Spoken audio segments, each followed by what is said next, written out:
বাবা, ফাল্গুন পূর্ণিমার সন্ধ্যায় প্রভুর আমার আবির্ভাব।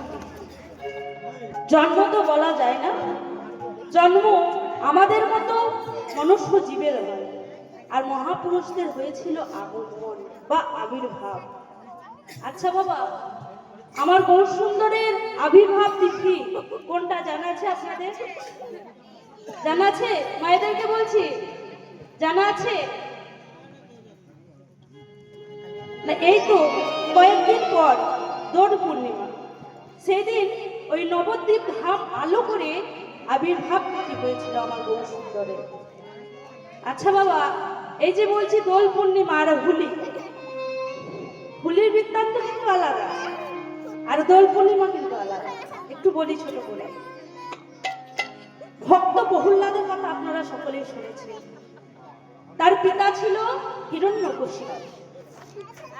হিরণ্যকশিপুর তিনি কৃষ্ণ বিরোধিতা, কৃষ্ণকে পছন্দ করতেন না, কৃষ্ণের নাম কর্ণে শ্রবণ করতেন না। কিন্তু তারই সন্তান ভক্ত প্রহ্লাদ, সে কৃষ্ণকে বড় ভালোবাসে, সে কৃষ্ণ ছাড়া আর কিছু জানে না। বাবা, ছোট ছোট প্রহ্লাদের বয়সের ছেলে মেয়েরা যখন পাঠশালায় যায়, সকল ছেলেদের খাতায় পড়াশোনার সাবজেক্ট লেখা থাকে, কিন্তু সেই ছোট্ট প্রহ্লাদ, তার খাতায় শুধু কৃষ্ণ নাম, কৃষ্ণ নাম, কৃষ্ণ নাম। সে কৃষ্ণকে বড় ভালোবাসে, কিন্তু পিতা তো পছন্দ করে না কৃষ্ণ নাম। মনে মনে রাগ হলো, তুই আমার সন্তান হয়ে কৃষ্ণ ভক্ত, তোকে আর জীবিত রাখা যাবে না, তোকে আমি হত্যা করব নিজের হাতে। এই বলে বাবা কত রকমের চেষ্টা করেছিল। কখনো ওই উঁচু পাহাড়ে থেকে ঠেলে ফেলে দিয়েছিল, কখনো বা সাপের মুখে ঠেলে দিয়েছিল, কিন্তু কিছুতেই তার মৃত্যু হচ্ছে না। হিরণ্যকশিপুরের একটা বোন ছিল, যার নাম হোলিকা। বাবা, এই হোলিকা একটি ব্রহ্মার কাছে বর পেয়েছিল। কি বর? না, সে কোনোদিন ওই আগুনে ভস্ম হবে না, আগুনে পুড়বে না। মনে অহংকার হয়ে গেল, আমার তো আগুনে মৃত্যু হবে না।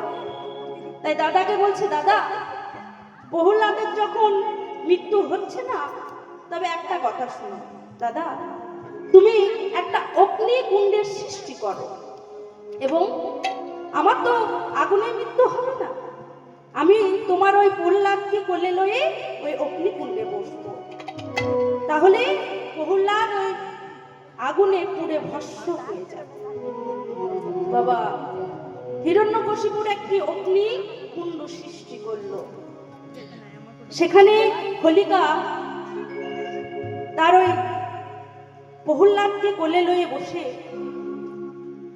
এদিকে বাবা প্রহ্লাদ যেই না কোলে বসেছে অগ্নিকুণ্ডে, করজোরে কৃষ্ণ নাম, কৃষ্ণ নাম, কৃষ্ণ নাম, কৃষ্ণ নাম হচ্ছে। বিপরীত হয়ে গেল বাবা। আজ প্রহ্লাদের কিছু হলো না, উল্টে হোলিকা পুড়ে ভস্ম হয়ে গেল। নিতাই গৌর হরি বল হরি। কথায় আছে না, ভগবানও যদি কাউকে রাখে বাবা, কারো কি সাধ্য আছে তাদেরকে মেরে ফেলা? মৃত্যু হলো না, সেই থেকে সৃষ্টি হলো হোলিকা দাহ। হোলিকা দাহ দেখবেন দোল পূর্ণিমার আগের দিন চাচর পোড়া হয় না, সেটাই আসলে ওই হোলিকা দাহ। এটা হচ্ছে বাবা হোলিকার বৃত্তান্ত।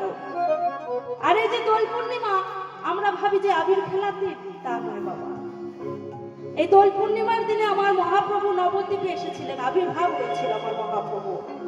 তাই যখন আমার মহাপ্রভুর আবির্ভাব হয়েছিল, তো ওই নবদ্বীপবাসী নর নারীগণে বড় আনন্দ।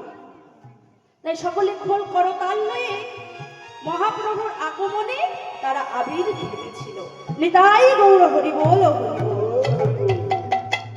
বাবা, আমার মহাপ্রভু একা আসেননি, আরো একজন এসেছিল। কি এসেছিল? আজি গৌর এলো রে এই সোনার নদিয়া, উলুধ্বনি হরির ধ্বনি শব্দ শোনা আমাদের গৌরে লোরে গৌরে লরে সোনার নদিয়া হলো ধনে ধনে ধনে শব্দ শোনা যায় আমাদের গৌরে লরে গৌরে লোরে সোনার নদিয়া ধরি ধরি ধরি শব্দ শোনা যায় আমাদের গৌরে লোরে আমাদের গৌরে লরে সোনার নদিয়া হলো ধনে ধনে ধনে শব্দ শোনা যায় আমাদের গৌরে লরে কে তোরা নামলি বীরে ছুটে ছুটে আয় তোরা মনে ফিরে ছুটে ছুটে গৌরে লোরে সোনার নদিয়া ধরি শব্দ শোনা যায় আমাদের গৌরে লোরে আমাদের গৌরে লরে উলুধ্বনি উলুধ্বনি উলুধ্বনি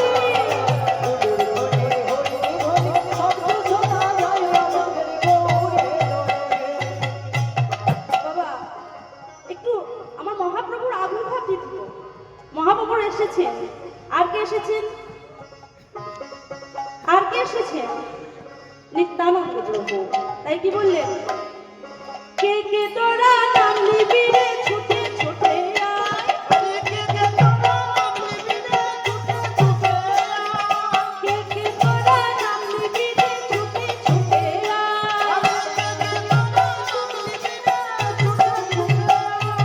গৌরে লোরে সোনার নদিয়া ধরি ধরি শব্দ শোনা যায় আমাদের গৌরে